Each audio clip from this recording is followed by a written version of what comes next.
Saya berharap kita semua dalam keadaan sehat dan tentunya terus diberkati oleh Tuhan dalam tugas kerja kita masing-masing. Saudara-saudara, pada kesempatan ini kita akan belajar kembali soal kebenaran firman Tuhan. Tetapi sebelum itu saya mengajak kita semua untuk meminta Roh Kudus Tuhan dan hikmat Tuhan untuk menuntun kita memahami dan belajar firman Tuhan saat ini. Mari kita berdoa. Ya Tuhan, ya Allah, pemilik kehidupan kami. Kami bersyukur atas segala kebaikan yang Tuhan nyatakan dalam hidup kami masing-masing. Dan saat ini Tuhan, kami akan belajar tentang kebenaran firman Tuhan. Biarlah Roh Kudus dan hikmat-Mu menuntun kami, agar kami memahami maksud firman Tuhan ini, tentunya untuk kami lakukan dalam kehidupan kami setiap hari. Amin. Saudara-saudara, mari kita membuka Alkitab kita dalam Matius pasalnya yang ke-22, dan kita akan belajar firman Tuhan ini dari ayat 37 hingga ayat yang ke-39. Matius 22 ayat 37 hingga ayat 39. Saya akan bacakan untuk kita sekalian. Jawab Yesus kepadanya, "Kasihilah Tuhan Allahmu dengan segenap hatimu dan dengan segenap jiwamu dan dengan segenap akal budimu. Itulah hukum yang terutama dan yang pertama. Dan hukum yang kedua yang sama dengan itu ialah, kasihilah sesamamu manusia seperti dirimu sendiri."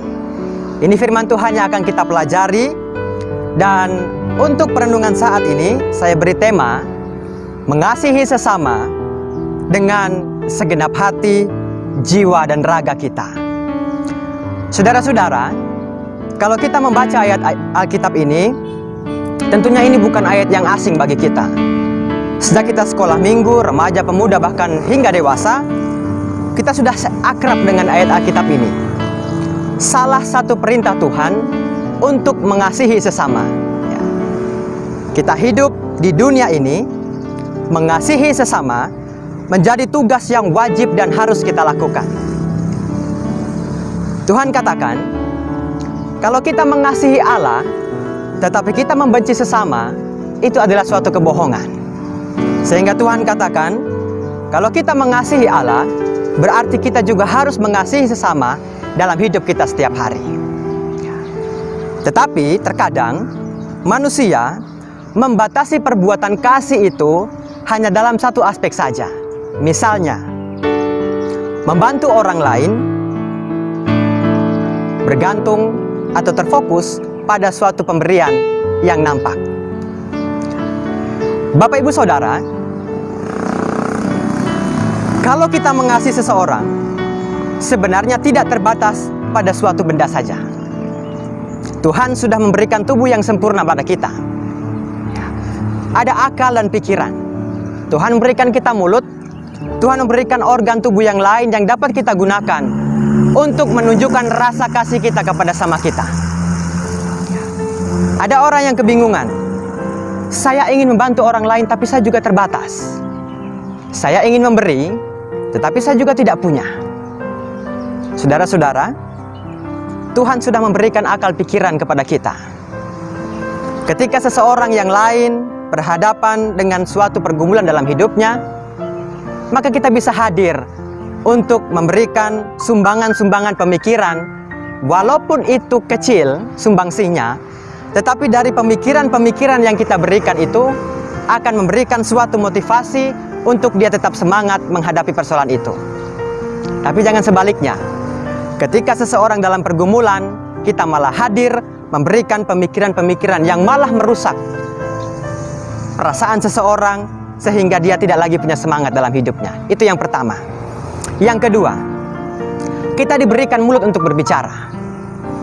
Walaupun kita tidak bisa memberikan bantuan secara materi, tetapi kita bisa mengungkapkan suatu kata-kata motivasi yang tentunya itu bisa membangun perasaan atau hati yang kuat ketika dia diperhadapkan dengan persoalan itu. Jangan ketika orang lain berada dalam persoalan malah kita hadir untuk memberikan kalimat-kalimat yang membuat dia semakin jatuh. Yang kedua dan yang ketiga, Tuhan memberikan tubuh, memberikan tenaga dalam diri kita.